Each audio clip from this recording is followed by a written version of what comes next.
Mon invité dit que c'est votre moment d'avoir une rencontre qui changera votre vie avec le feu de Dieu et d'être lancé dans votre destin comme personne d'autre. C'est votre destin. Ne le manquez pas. À tout de suite.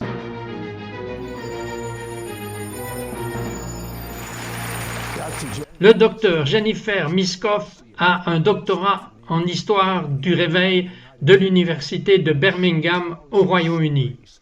Quand elle raconte les histoires des réveils passés, les mêmes signes et miracles qui se sont produits vont arriver à notre public maintenant. Docteur Jennifer, dites-moi ce qui se passe lors de vos réunions.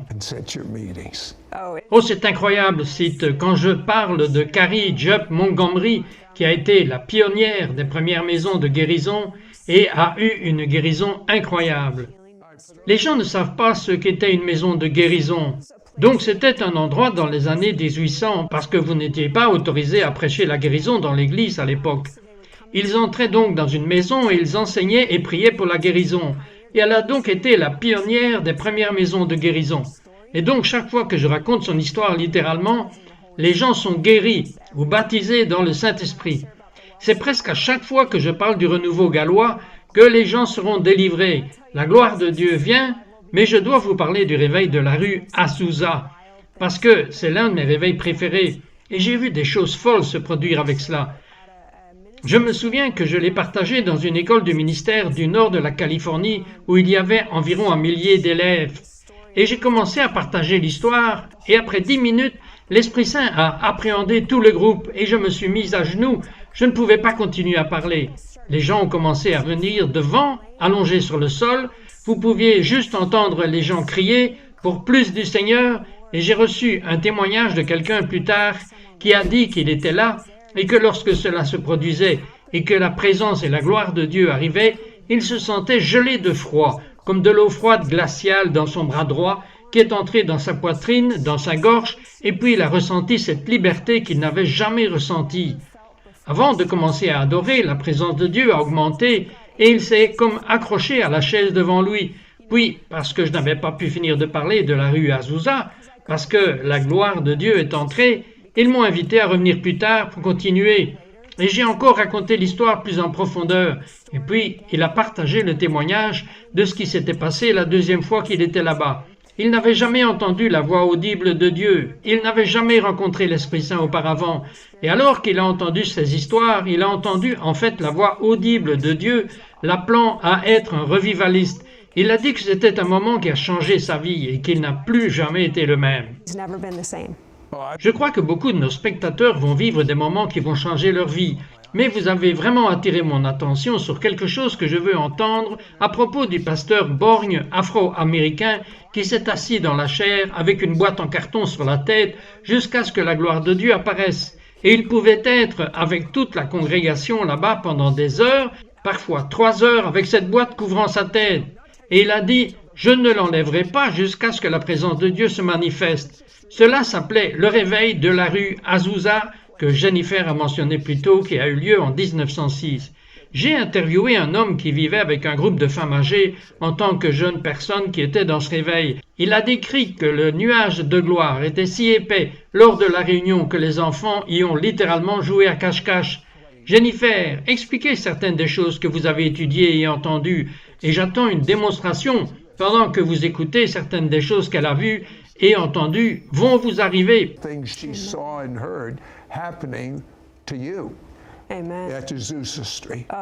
Amen. Oui, la rue Azusa, l'un de mes réveils préférés qui s'est produit quand une poignée, peut-être 15 Afro-Américains, avaient faim de plus de Dieu et ils ont donc décidé de prier et de jeûner. Mais ils lisaient les Actes chapitre 2 chaque nuit. Ils sont allés dans cette petite maison de la rue Bonnie Brae à Los Angeles et ils allaient juste chercher plus du Saint-Esprit. Ils voulaient un baptême du Saint-Esprit et ils n'allaient pas s'arrêter jusqu'à ce que Dieu ne descende. Et ainsi, le 9 avril 1906, William G. Seymour, c'est l'Afro-Américain borgne, homme de prière qui s'est caché sous la boîte, il prêchait sur les Actes chapitre 2, avant même d'avoir eu son propre baptême du Saint-Esprit. Il prêchait à ce sujet, parce que la parole de Dieu le dit. Alors il prêchait, cette femme nommée Jenny Evans Moore est tombée au sol dans l'esprit. Elle a commencé à parler en langue, elle s'est levée de son siège, elle est allée au piano et elle a joué dans l'onction. Elle n'avait jamais joué de piano de sa vie et cela a été le catalyseur de ce qui a été connu plus tard sous le nom de réveil de la rue Azusa. Vous savez, et cela a affecté le monde entier, et on me dit qu'il n'est pas resté juste pour les Noirs. C'était probablement la première congrégation noire et blanche en Amérique, parce qu'il y avait la division raciale. Non seulement les gens pouvaient jouer du piano dans la gloire, non seulement les enfants pouvaient jouer à cache-cache, parce que la gloire était visible à l'œil nu, et ils disparaissaient tout simplement dans ces nuages. Les gens ont trouvé leur destin là-bas, et ont été affectés aux quatre coins de la terre. Racontez-moi certaines des histoires que vous avez entendues à propos de ce réveil. Ah oui, les gens venaient du monde entier dans la rue Azusa. Quel endroit où ils ont aménagé à Los Angeles une semaine après cela, parce que le porche était tombé, parce que trop de gens étaient venus. Mais ils sont venus du monde entier, pas nécessairement pour voir un prédicateur célèbre, ou pour entendre un homme de culte incroyable, mais ils voulaient une rencontre dévorante avec Dieu, et ils attendaient et restaient à cet endroit jusqu'à ce qu'ils aient cette expérience, à ce moment-là connue sous le nom du baptême de l'Esprit Saint. Le don des langues était lié à cela à l'époque, et puis, dès qu'ils obtenaient cette rencontre, ils partaient dans une autre nation en tant que missionnaires, portant ce même feu, et le pentecôtisme, littéralement mondial, est né, et c'est l'une des parties les plus rapides de l'histoire du christianisme, où il a répandu l'Esprit Saint autour du monde. À ce jour, 100 ans plus tard, il y a tellement de gens qui ont été touchés par l'Esprit Saint que les gens ont été guéris. Ils avaient des béquilles accrochées dans leur église où les gens venaient se faire guérir. Il y avait tellement de gens du monde entier qui venaient et rencontraient Dieu. Parlez-moi de certaines choses qui sont arrivées aux gens et dans cette gloire. Ce n'est pas tant un homme ou une femme qui prie pour vous, mais vous ne pouvez pas être dans la présence de Dieu sans qu'un changement se produise dans votre vie.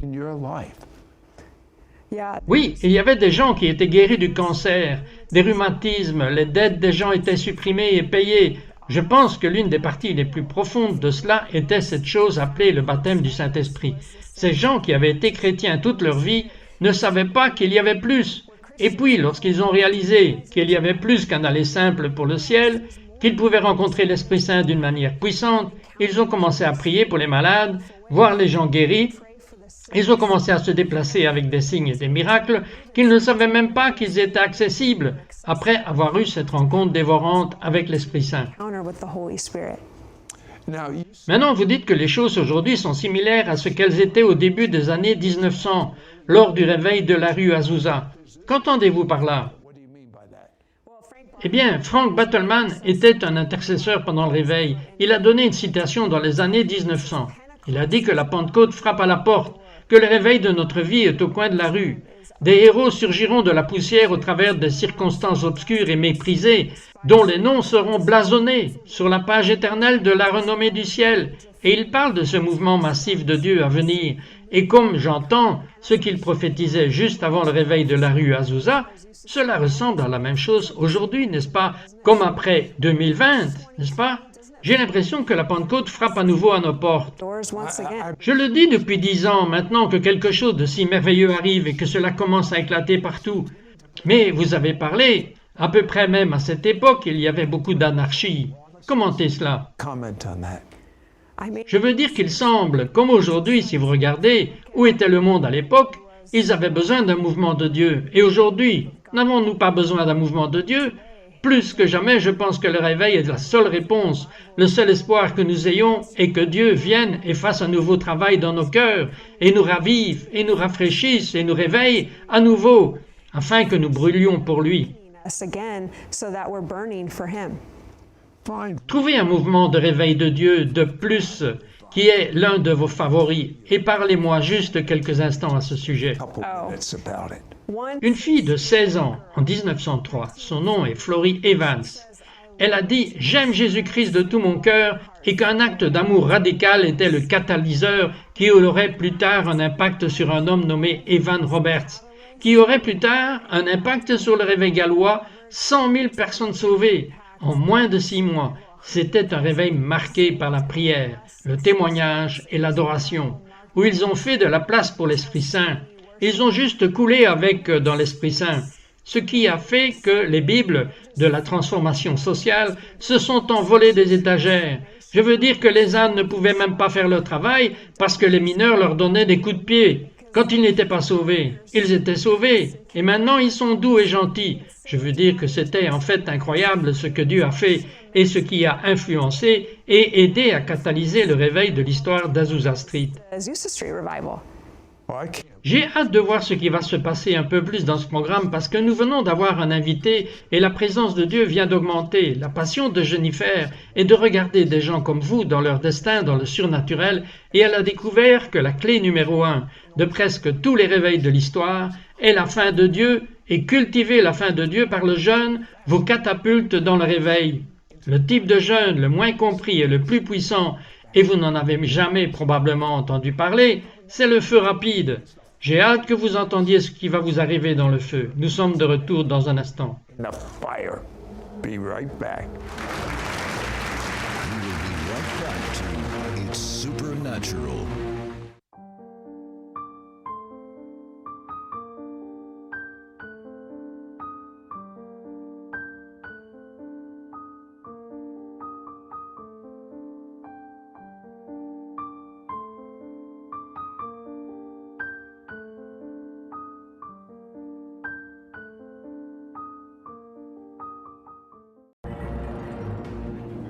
We now return to It's Supernatural.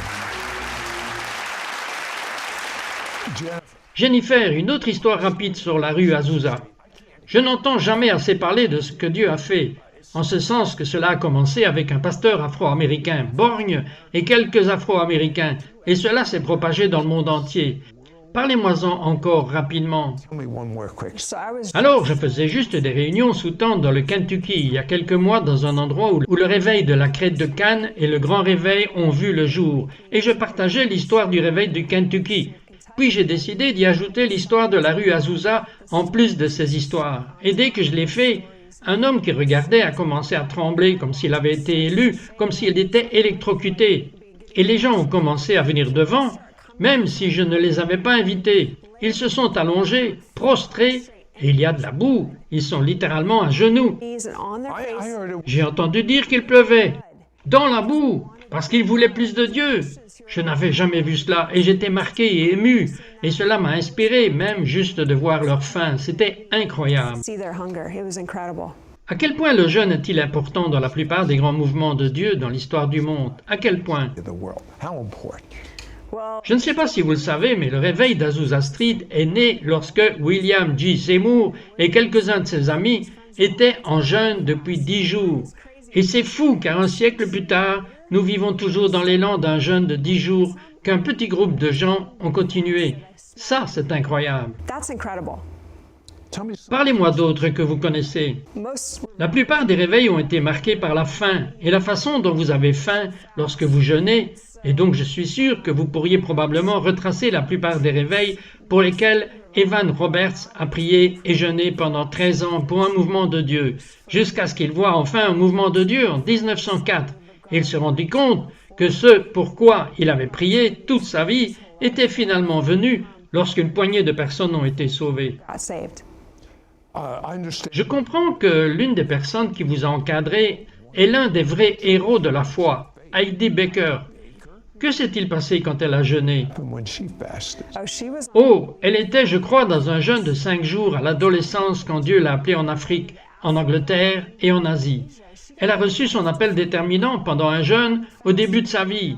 Et depuis, nous savons que la nation du Mozambique a complètement changé parce qu'elle a donné sa vie à ce pays et que cela vient du fait d'avoir été dans un jeûne. Being on a fast.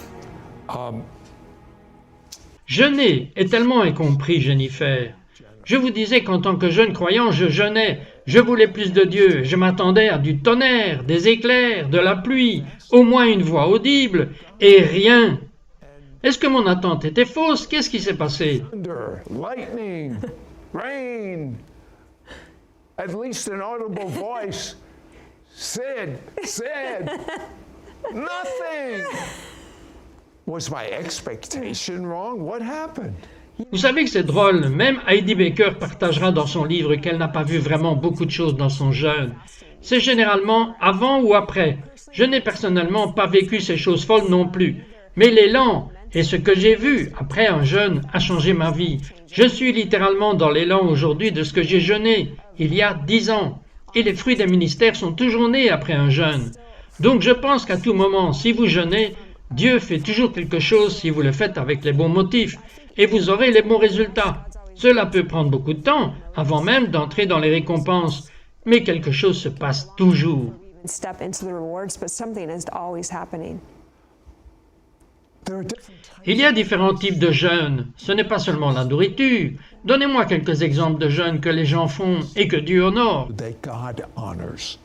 Je pense que chaque fois que vous avez un cœur pur et les bonnes motivations, Dieu honorera tout ce qui vous amène à faire. Mais il y en a un, comme le jeûne, où vous décidez que vous ne boirez que de l'eau. Vous pouvez rapidement faire un jeûne de Daniel, ne manger que certains aliments. Vous pouvez jeûner les médias sociaux. Vous pouvez jeûner le café. Littéralement, c'est une relation avec le Seigneur, et vous lui demandez ce qu'il veut que vous abandonniez pour que vous puissiez gagner plus de lui. Évidemment, Jésus a jeûné, et donc je pense que ce sont de bons pas dans lesquels marcher, mais il y a tellement de grâce dans ce processus. Grace in this process. J'entends des gens qui jeûnent de sport pour gagner pendant une semaine. J'entends des gens dont vous avez parlé qui jeûnent un repas. Vous devez commencer quelque part. Des gens qui jeûnent les divertissements à la télévision. Pas notre émission, hein. N'arrêtez pas, cela vous aidera. Mais Jennifer, le feu rapide, qu'est-ce qu'un feu rapide? Vous parlez de 3 différents feux rapides dans le livre. It's in the book. Yeah, fire. Oui, le feu rapide est une sorte de nouvelle perspective révolutionnaire sur le jeûne. Tant de gens ont une connotation négative du jeûne. Ils ont ces mentalités religieuses. C'est une case religieuse à cocher où vous serez puni si vous ne le faites pas.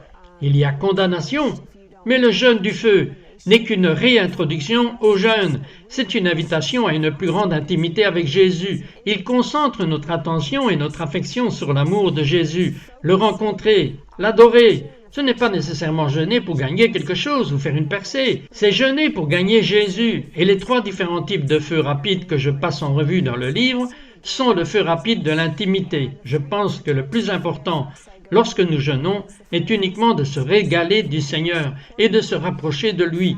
Le second est le feu rapide de la consécration, dont vous avez vraiment besoin pour avoir une bonne relation avec Dieu le Père, car il pourrait brûler des choses qui vous retiennent de tout ce qu'il a. Et parfois c'est douloureux. Et si vous ne comprenez pas que le Père vous aime, cela pourrait être difficile, mais c'est pour votre bien qu'il nous taille, pour nous rendre plus fructueux. Et le troisième est le feu rapide du réveil. Maintenant, nous prions et jeûnons comme William J. Seymour a fait pour voir un mouvement de Dieu de nos jours. To see a move of God in our day. Jennifer, vous dites que ce n'est pas ce que nous abandonnons, c'est ce que nous obtenons. Vous dites que le jeûne se régale de Dieu. Commentez cela. God, comment on that. Yeah. Oui, le jeûne est l'une des plus puissantes façons de voir Jésus sans tout l'encombrement. Dans le psaume 27, le roi David a dit « Bien qu'une armée m'ait assiégé, la guerre éclate contre moi. Une chose que je cherche, une chose que je demande, que je puisse habiter dans la maison du Seigneur tous les jours de ma vie. » Et il y a quelque chose dans le jeûne qui nous aide à concentrer notre affection et notre attention sur Jésus. Le mot « se concentrer », en fait, si vous regardez la racine du mot, cela a à voir avec le feu. Et il y a quelque chose à propos de vivre dans le feu que le jeûne fait, qui nous aide à concentrer notre affection et notre attention sur le Seigneur. Il y a en fait une citation dans le réveil de la rue Azusa qui dit que nous n'avions pas 1000 autres choses que nous voulions avant le Seigneur. Nous voulions juste Jésus. Et j'ai l'impression qu'il y a quelque chose dans le don du jeûne qui nous aide à ne vouloir que Jésus, et nous le gagnons. Nous gagnons une relation plus étroite avec Jésus. Nous gagnons une fraîche onction. Il y a tellement de grands avantages. Mais plus que tout, nous gagnons Jésus. Et ce n'est pas ce que nous donnons autant que ce que nous obtenons. Cela a un impact non seulement sur nous, mais sur les générations à venir. C'est un investissement puissant, simplement en mettant de côté quelques jours à ne pas manger. Setting aside a few days to not eat.